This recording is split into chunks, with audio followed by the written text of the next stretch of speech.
Harrison Morgan was considered a freak since the day he was born. The left side of his face was covered with a rash that no matter what the doctors did and tried, would never heal. Harrison managed to live a normal life until around the time he turned 16. He realized he was 6 foot 5 inches tall. His father was very tall as well. Most men on his father's side were giants.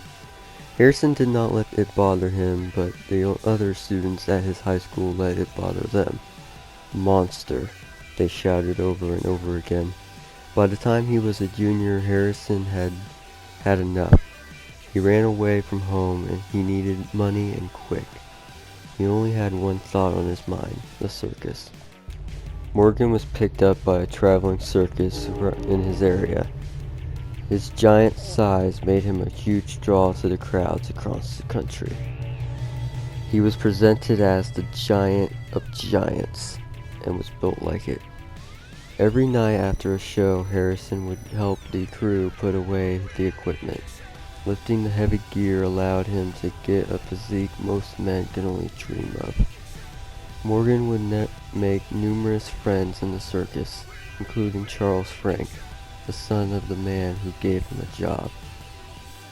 Though their sizes were very different, they both wanted something more.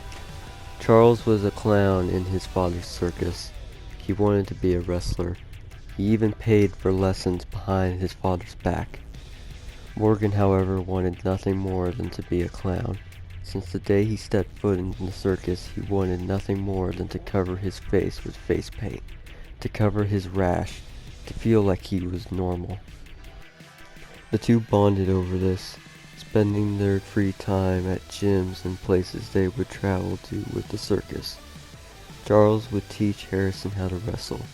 Eventually they would have sparring matches as practice. Charles was only a few years older than Harrison, but he treated him as if he was his equal. The circus life did not last forever. 4 years into his career, a raging fire broke out at the tent. Nobody knew how the fire was started. The only thing known is that there was only 3 survivors. Harrison was able to escape, but not without severe burns to his face. At the hospital, the doctors rushed to save his life. A few days later, Harrison awoke to a bandage around his left eye and not able to speak. Doctors explained they could not save his face nor his voice. The doctors handed him a mirror. He then removed the bandages. Harrison always wanted his rash gone, but never like this. The spot on his face he hid for years was gone. In its place was a huge burn mark. His left eye was gone, replaced with a black hole.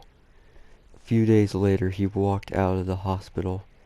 To his surprise, he sees Charles standing next to a car. He motions him to get in the car. Before driving off, he hands him a mask. A hockey mask with a clown's face on it. On that day, the fire burned away Harrison Morgan, and Doomsday emerged from the ashes.